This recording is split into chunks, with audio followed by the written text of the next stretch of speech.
Arunachal Shiva, Arunachal Shiva, Arunachal Shiva. Antarhyasya bahi vidutativiram jyotirmayam shashvatam sthanam prapya virajate yanamatam ajnanam unmolaya pashyan vishwamapita mulasati vishwashvaparyam tasmai Shri Ramanaya Lokaguruve Shokasya Antre Namaha. Revered Justice Ramamurthy, dear brother Adarsh Bhatyani, Dr. Vijay, dear sisters and brothers and children in Sri Bhagavan.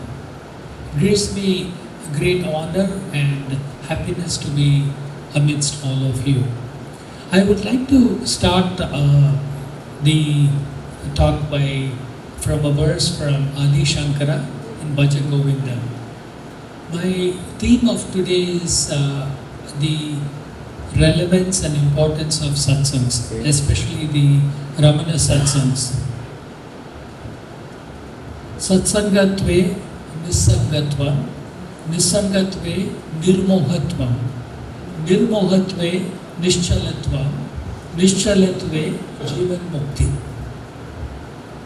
The rough English translation is, through the association of the Guru and Sadhu comes non-attachment. That leads to freedom from ignorance, which leads to the realization of the absolute truth and Jivan Mukti or self-realization. Similarly, a song by sage Agastya in Tamil is Sadhukkal Sangattai Maname Thanjam Adain Adiluvai Sadhukkal Sangam Allal Manadil Shanti Varadu Adaivai. Friends, for us coming from Tirunnamalai, being from the ashram is like a piece of glass being in the midst of the brightest light. So you would reflect a little bit of light, and that's what the professor mentioned. I'm nothing, I'm just a piece of stone in the holiest place on earth, Ramanashramam. So that's a unique place, because in the history of spirituality, first of all, a saint to get real self-realization, where a sage goes to one place for 1 hour, that place becomes so holy. But this is a place, and not only that Bhagavan did not continue to shine in that place for 54 years, but this is also the foothills of Lord Shiva. So it's a real double dynamo for us, and so that's the only claim to fame that we all have, being there. But today my message is not to say how lucky I am, but how lucky we all are, because the beauty of Bhagavan's teachings is, as the Saint Muruganar said, wherever you go in the world, there is Arunachalam, there is Ramanashramam. And when asked, he said, because Bhagavan resides in all our hearts, in our spiritual hearts. So wherever we are, Delhi, even Alaska, anywhere, there is Ramanashramam, there is Arunachalam. And especially when we just have to think of him, and it is said in history, just thinking of Arunachala is mukti. So similarly, thinking of Bhagavan is mukti. But today, I'd like to, as you know, I moved back for good from America completely last year, while I was been coming and going.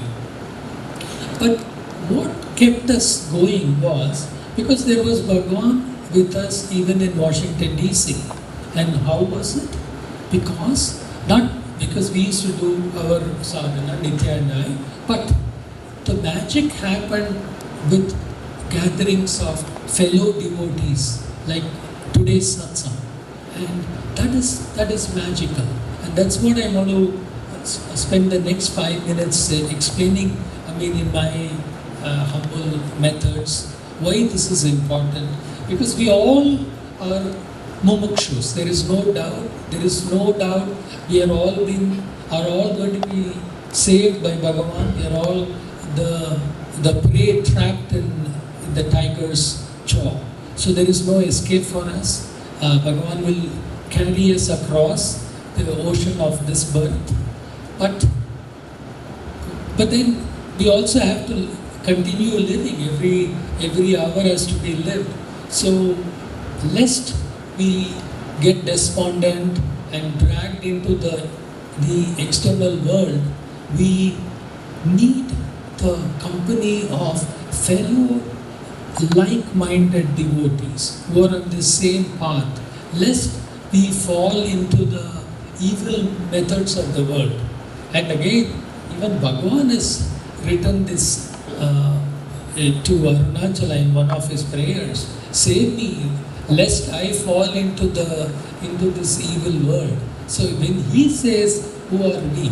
So, but we have hope, and the hope is a function like this, a place like this, because I like to say the greatness of Ramanashramam is threefold. One is the living presence of Arunachala, the living presence of Bhagavan, the avatara of Dakshinamurti, and these sadhaks.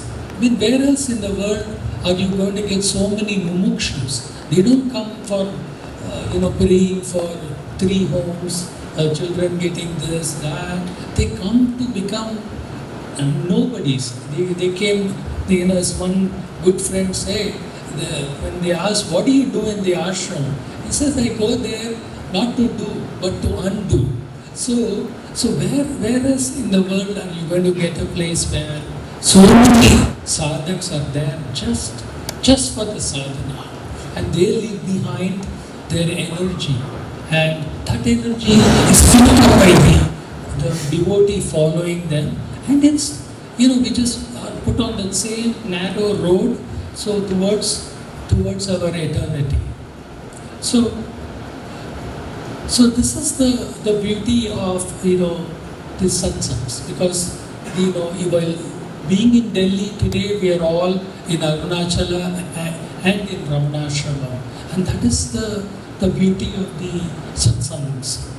Now, friends, historically satsangs were meant that there was disciples. I was sitting at the foot of a learned master, but our Bhagavan has said, categorically, God, Guru, and Self are one. So, and he has democratized, opened up this whole truth, and so that and he has said many times that the Guru, our true Guru, is our Atman, and while we are on the path, he comes out externally, manifests as an external Guru to push us inwards, and then the inward self pulls us into our spiritual heart, the Hridayam, the resting place of the Atman. Now, so this is what I meant by the divine power of all of us. In Bhagavan's method, and there is no middleman, there is no importance of rituals or puja. Of course, there is an importance because we are still on the way, and it is only to clear the path, bring us into a mood so that we could get on the serious job at hand of looking for ourselves. And so, this is a process we can do wherever in the world without any middlemen. And all we need is this brilliant photograph which is always speaking to us. And so Similarly, Gautam Buddha also said, when asked what is the three important things, so he mentioned three jewels. He said the Buddha, the Dharma, and the Sangha. So similarly, I would say Bhagavan, his teachings, and the Sangha. So we can never underestimate the importance of each of us, and especially in the Kali Yuga, as the world is getting more and more material, we all need at sometimes a like-minded friend where we can pick up the phone or just meet in person, and then of course the conversation immediately is going to go to Bhagavan and his teachings, and we can get the complete peace and just revel in his glory. Even talking about his life is, because his life is his teaching. There is nothing that he didn't do which the purest saint in the ancient textbooks did not do. Every act. The only thing was he did it in the 20th century, and that is the greatest thing about it. Not in a forest in middle of nowhere. The lasting value of the satsang continues for several days. In Washington, when we used to have satsangs, and in the basement of our house, I would go down the next day morning and there will be the fragrance of agarbattis and flower. There will be a spiritual aura. I'm sure the same thing will continue in our hearts, because the power of all of us, we should not underestimate each of us. Friends, you all did not come to Bhagavan. Bhagavan came to you and handpicked you. In early 2000, we had a Ramana satsang in New York City. It was a hall, like 75, 80 good friends. So we had invited a very famous Hindu guru of those times, Swami Chinmoy. For every gathering you would have 20,000, 30,000. And while he was, after the function, as he was leaving, he told us, who came to see him off, he said, don't continue this purity. He said, don't underestimate the strength. He said, the spiritual strength I felt in that room today is several times more than 20,000, 30,000 gatherings that I had. So I'm not saying this just to, make you all feel good, but you have to, part of this journey, because this is many times a lonely journey. In the middle of the morning, early hours of night, when you're waking up to meditate, it is only you and Bhagavan. So not that we all need any push, push of strength or anything, but we also need to know that what we are doing is not something we are doing for the sake of doing. This is really a heroic activity. As Bhagavan said, only dheerans can do it. He said the biggest quality is a dhira. Dhira is the highest form of strong strength that a human being can have. So friends, you're all dheerans. So please remember that. Because it takes a lot of strength to come on a Sunday evening and to be sitting here, There could be television, there could be grandchildren, there could be children. But we all know that the only purpose of human birth is self-realization. Once we realize that, everything else just falls in place. So, satsang is also the company of truth. Sat means God, or Brahma Tattva, and Sang means company. Now, we all know sometimes it may be not possible to get the company of God directly. So, in fact, one of the verses Adi Shankara says, God may be abstract, but Guru is not. So, instead of searching for a God, he says, look for a Guru, because you are 100% going to be led to God and truth through the benevolence of your Guru. Now, I would End my talk by quoting few verses written in Tamil by Swami Muruganar and Guruvachakovai and translated by Professor Swaminathan, one of the pillars of Ramana Kendra Delhi.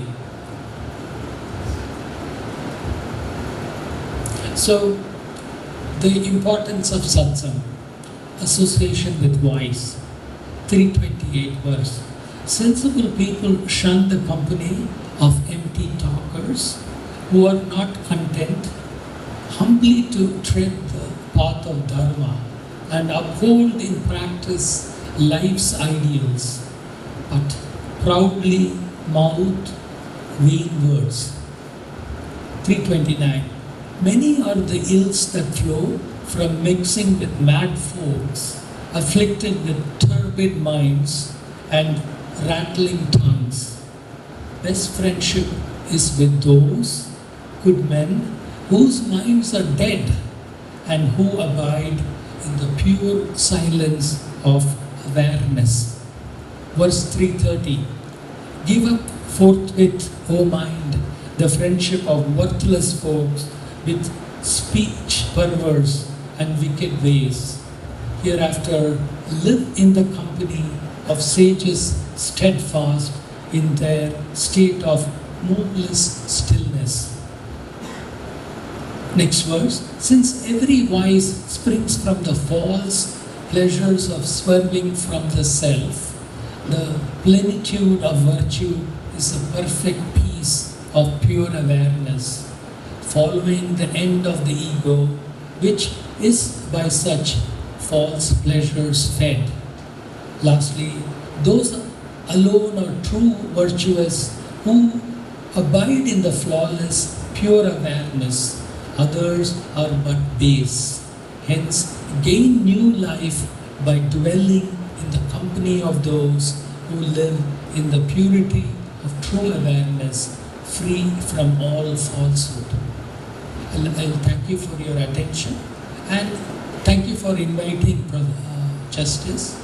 I'd like to let you know that I believe in the power of satsangs, and I believe, when Washington we started with 3 families, and today over 250, 260 families are part of, the Ramana family. So, and the only friends we have truly in America are our satsang friends, because we are all misfits in this world, but we are misfits, we are the true fits in the eyes of God. Om Namo Bhagavate Sri Ramanaya.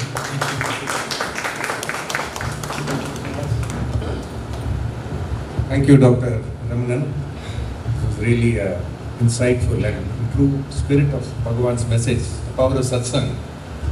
So very important. I think it takes you over so many hurdles, makes the impossible possible. And I think we are all lucky to be amongst people who are in the company of grace, ever present Bhagavan. Thank you very much.